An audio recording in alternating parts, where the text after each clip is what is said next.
Everyone, welcome back to my channel. आज हम लोग एक फिजिक्स की प्रॉब्लम करने वाले हैं, that is problem number 110 from 200 puzzling physics problems. So ये प्रॉब्लम नंबर 110 में हमें क्या कहा जा रहा है ये हम देखते हैं।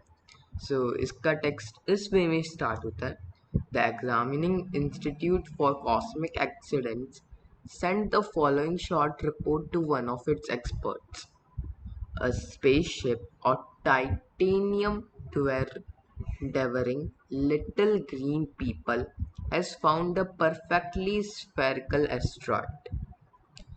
A narrow trial shaft was borrowed from point A on its surface to the center O of the asteroid.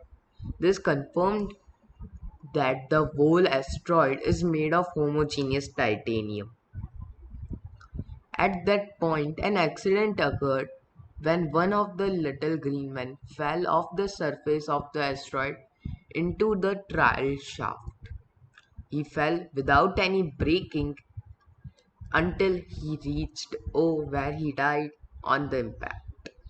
However, work continued and the little green man started secret excavation of the titanium, in the course of which they formed a spherical cavity of diameter AO inside the asteroid, as illustrated in the second figure. Then a second accident occurred. Another little green man similarly fell from point A to point O and then died. Exinka asked the expert to calculate the ratio of their impact speed and the ratio of time taken to fall from A to O by the two unfortunate little men. What figures did expert give up in her reply? ये problem आज हम लोग solve करने वाले हैं। ये problem को अगर आपको शॉर्ट में मैं एक्सप्लेन करूं तो ये हो रहा है कि बेसिकली ऐसा हुआ है कि लिटिल ग्रीन पीपल कर है एक कम्युनिटी। बहुत सारे ग्रीन पीपल्स थे उनमें, और उन्हें एक एस्ट्रॉयड मिला that has a completely spherical shape. वो उसके अंदर थोड़ा डायरेक्ट एक छोटा सा वर्टिकल सा होलो छेद किया, बेसिकली ये चेक करने के लिए कि क्या ये कम्प्लीटली एक ही मेटल से बना है। और उनका कंक्लूजन निकला कि हाँ, ये पूरा सेम होमोजीनियस मास डिस्ट्रीब्यूशन से बना हुआ है टाइटेनियम के। तो जब वो ऐसे कर रहे थे तब ए से ओ एक आदमी गिर गया और मर गया। अब वो इसके अंदर अभी भी अपना काम कंटिन्यू करते रह गए, और यहाँ पे बेसिकली इधर इन्होंने एक्स का वेट किया तो एक कैविटी बन गई ए से ओ के बीच में, स्फेरिकल इस वे में, जैसा कि फिगर में दिख रहा है। अब इस कैविटी के कारण क्या हुआ कि एक और आदमी अभी गिर गया नीचे, तो अब वो भी ए से ओ नीचे गिर के मरेगा। तो दोनों ही एक्सपर्ट्स दोनों ही मैन मरे डिफरेंट डिफरेंट टाइम में, क्योंकि डिफरेंट टाइम लगा होगा उन्हें ए से ओ पहुंचने में। और जब वो गिर रहा है तब वो कोलाइड किस स्पीड से कर रहा है ये भी हमें फाइंड आउट करना है। आई होप आपको ये क्वेश्चन क्लियर रहा है कि क्या पूछा जा रहा है हमसे। Let's begin towards the solution. वहीं फर्स्ट केस में मुझे स्पीड फाइंड आउट करनी है और टाइम फाइंड आउट करना है।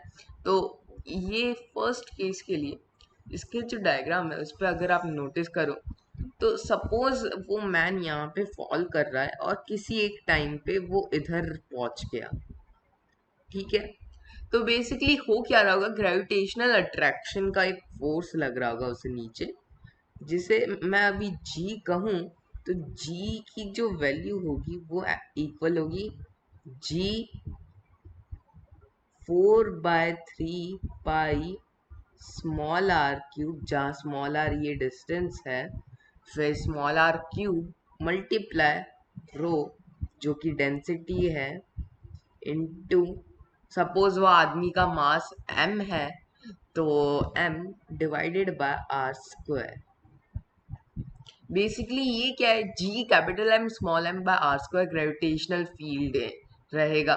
अब ये ग्रेविटेशनल फील्ड में बेसिकली मास सिर्फ और सिर्फ ये जो नीचे है उसी का अट्रैक्शन होगा, ऊपर के मास का क्यों नहीं होगा? बेसिकली सभी की सिमेट्री के कारण उन सभी का आपस में कैंसिल आउट हो जाएगा। तो एक्चुअली सिर्फ और सिर्फ इतना अट्रैक्शन लग रहा होगा, और जिसे हम सिंप्लीफाई फॉर्म में लिखे तो ये आया आया 4g pi rho M R whole divided by 3। So मैं इधर प्रेफर करूंगा कि हम इसे इस वे में लिखे तो एक बेटर अंडरस्टैंडिंग बनेगी। g equal to omega square R. ऐसा लिखने के बीच में मेरा रीजन ये है कि सपोज जी तो क्या है, ये फोर्स है, तो मुझे एक्चुअली इसका लेबल करने का तरीका मैं चेंज कर देता हूँ। एफ जी है सपोज, ये मैंने इसे एफ जी बोला, तो आप नोटिस करो कि बेसिकली जो एक्सेलरेशन जी का होगा वो आर जो कि इसकी सेंटर से डिस्टेंस है उससे प्रोपोर्शनल है। और अगर आप देखो तो क्योंकि ये अट्रैक्शन का है इसलिए यहाँ पे एक नेगेटिव साइन भी आएगी। जस्ट अ सेकंड, मैं थिकनेस थोड़ी कम कर रहा हूँ या तो negative 4g pi rho R whole by 3। आप एक्चुअली नोटिस करो तो बेसिकली ये एक SHM है, तो मैंने इस पूरे पार्ट को एक कांस्टेंट बोला था, दैट इज ओमेगा स्क्वायर।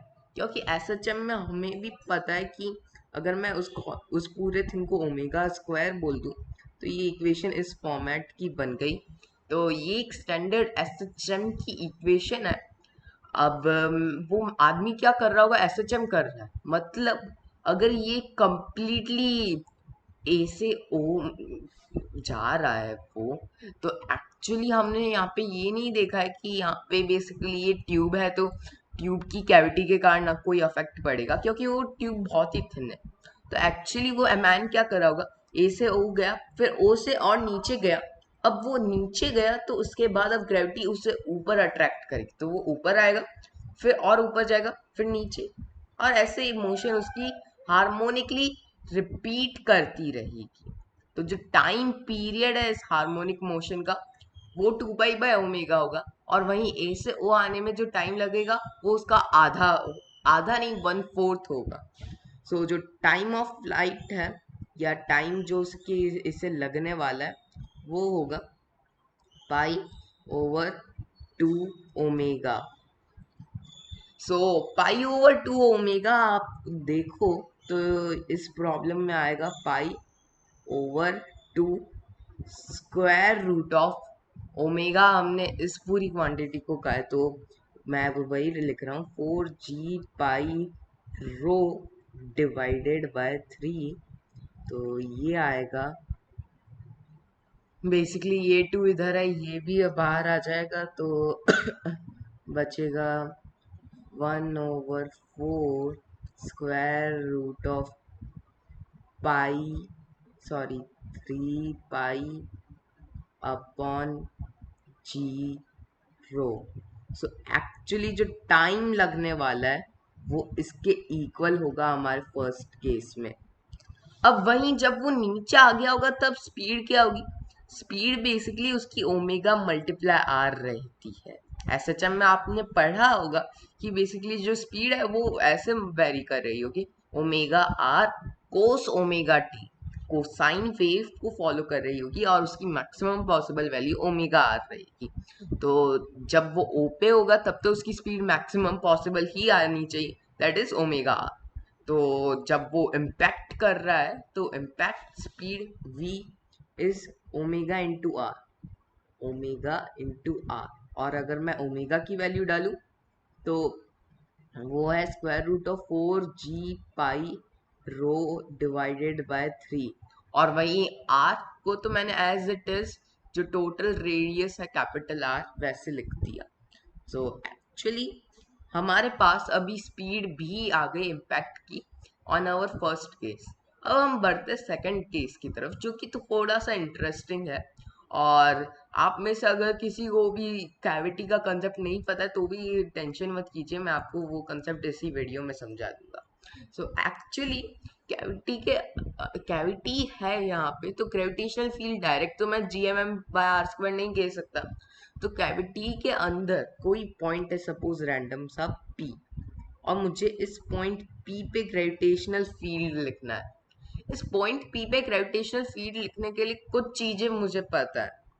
एक तो कि ये जो सेंटर बेसिकली है, इससे इसकी डिस्टेंस क्या है, यानी r1 वेक्टर मालूम है। और दूसरा कि ये जो कैविटी है उसके सेंटर से कितनी डिस्टेंस है। मतलब मैं जूम इन कर रहा हूँ थोड़ा और, ताकि इसी डायग्राम पे ध्यान रहे। मतलब ये r2 वेक्टर भी मालूम है हमें। सो ये दोनों वेक्टर क्वांटिटीज मुझे मालूम है जो कि रिक्वायर्ड है पॉइंट पी की लोकेशन के लिए। तो अब मुझे ग्रेविटेशनल फील्ड पता करना है कि इस पॉइंट पी पे ग्रेविटेशनल फील्ड क्या लग रहा हो। अब एक्चुअली यहाँ पे फाइंड आउट करने के लिए आप सुपरपोजिशन के कंसेप्ट को यूज कर सकते हो। क्या कर सकते हो कि एक्चुअली में ग्रेविटेशनल फील्ड पॉइंट पी पे लिखो। जो ग्रेविटेशनल फील्ड पॉइंट पी पे होगा वो पूरे स्फेयर के कारण क्या होगा। आपने देखा है कि ग्रेविटेशनल फील्ड जो कि आता है, अगर हम बेसिकली मास और सब कुछ सब्सटीट्यूट करें तो फाइनली हमें बेसिकली एक पूरा constant omega square into small M into R type का फोर्स रहता है। तो बेसिकली जो ग्रेविटेशनल फील्ड होगा उसका, उसके कारण जो फोर्स लग रहा होगा वो होगा ओमेगा स्क्वायर r1 वेक्टर, क्योंकि जो वेक्टर की डायरेक्शन है वो भी r1 की ही डायरेक्शन में होगा। सॉरी, r1 के डायरेक्शन में नहीं, उससे नेगेटिव डायरेक्शन में, क्योंकि अट्रैक्शन का लग रहा है ग्रेविटेशनल फील्ड का फोर्स। तो ये तो फोर्स हुआ तब जब पूरा मास होता, और अब सिर्फ और सिर्फ ये कैविटी में ही मास होता तो क्या होता हम वो देखते हैं। तो उस केस में ग्रेविटेशनल फील्ड आता omega square R to vector. तो हो क्या रहा है, पूरे मास में से इतना मास निकाल दे रहे हैं हम, तो ये क्वांटिटी मुझे उसमें से हटा देनी है। तो ये नेगेटिव था, नेगेटिव नेगेटिव पॉजिटिव हो जाएगा। तो टोटल ग्रेविटेशनल फील्ड मैं लिखूं तो वेक्टोरियल सब्ट्रैक्शन हो गया r2 वेक्टर और r1 वेक्टर के बीच में। और r2 vector minus r1 vector अगर आप देखो यहाँ पे, तो आपको एस्टोनिशिंगली ये पता चलेगा कि वो बेसिकली इस वेक्टर के इक्वल है, जो कि कांस्टेंट है और सभी के लिए इसकी वैल्यू यहाँ पे है r/2 वेक्टर। मैग्नीट्यूड इसका r/2 है। तो बेसिकली ग्रेविटेशनल फील्ड जो कि है, आप यहाँ पे पता चला कि इसकी मैग्नीट्यूड आएगा omega square r/2, that is एक कांस्टेंट मैग्नीट्यूड है और सेम डायरेक्शन में है हर एक जगह। मैं अभी ये सारी कैलकुलेशंस हटा देता हूँ और फाइनल रिजल्ट जो कि हमें मालूम चला है वो मैं बताता हूँ। कोई भी रैंडम पॉइंट इस कैविटी के अंदर होगा उस पे एक uniform gravitational field downward direction में लगेगा, जिसका मैग्नीट्यूड है ओमेगा स्क्वायर r/2। मतलब जो मैन है वो इस केस में एक मोशन में जा रहा होगा जहां पे वो उसके पास एक कांस्टेंट एक्सेलरेशन है। तो कांस्टेंट एक्सेलरेशन है, ये समझते हुए अगर आप ये इस प्रॉब्लम को सॉल्व करने की कोशिश करो। अब sorry, just a second. Yes, तो कांस्टेंट एक्सेलरेशन है ओमेगा स्क्वायर r/2, जहां ओमेगा की वैल्यू तो पहले जो थी वही है। तो टाइम कितना लगेगा डिस्टेंस r नीचे आने में, बेसिकली जो टाइम लगेगा वो आप देखो तो r is equal to omega square r/4 into T square, half A T square जो इक्वेशन है x is equal to half A T square, मैंने वो यूज किया है यहाँ पे। तो एक r तो दोनों साइड से कैंसिल आउट हो जाता है। तो फाइनली जो टाइम है वो इस केस में आता है 2 upon omega. Just a second. Yes, so basically अगर आप इस केस में देखो तो बेसिकली टाइम 2 अपॉन ओमेगा के इक्वल आ रहा है। और अगर न्यूमेरिकली वैल्यूज इधर सब्सटीट्यूट करें तो ओमेगा की वैल्यू जैसा कि आपको मालूम है किसके इक्वल है, ओमेगा की वैल्यू इक्वल है 4g π ρ/3 के। तो इसे आप लिख सकते हो 3/4g ρ π। तो मैं फाइनली इसे थोड़ा सिंप्लीफाई करते हुए एक 2 और स्क्वायर रूट ऑफ 4 को कैंसिल आउट कर दूं तो मुझे मिल लेता है स्क्वायर रूट ऑफ 3/g ρ π। तो पिछले केस में और इस केस में हमें टाइम की वैल्यू मिल चुकी है। यस, अब वही स्पीड जब वो नीचे आ जा रहा होगा तब क्या होगा, स्पीड बेसिकली इतना टाइम जो लगा है इनटू एक्सेलरेशन के इक्वल होगा। एक्सेलरेशन ओमेगा स्क्वायर r/2 के इक्वल है और टाइम बेसिकली 2/ओमेगा के इक्वल है। तो न्यूमेरिकली बेसिकली ये 2 कैंसल आउट हो जाएगा, तो इस केस में भी इसकी वैल्यू आई ओमेगा आर के ही इक्वल। तो इस केस में भी स्पीड की वैल्यू तो सेम आएगी। तो स्पीड का जो रेशियो होगा वो होगा 1:1। और वही टाइम का रेशियो अगर आप यहाँ से देखो तो स्क्वायर रूट ऑफ 3/0 तो आप हटा ही सकते हो। तो क्या बचा, स्क्वायर रूट ऑफ π/4 यहाँ पे बचा, इस 1/√π यहाँ पे रहा। तो मैं स्क्वायर रूट ऑफ पाई से दोनों ही साइड्स मैं मल्टीप्लाई कर दूं तो मुझे मिलता है फाइनली π/4:1, यानी कि π/4। सो ये दो आंसर हो गए। ये बेसिकली इम्पैक्ट के लिए हुआ और ये टाइम के लिए हुआ। सो आई होप आपको ये सोल्यूशन समझ में आया होगा। Okay, bye everyone.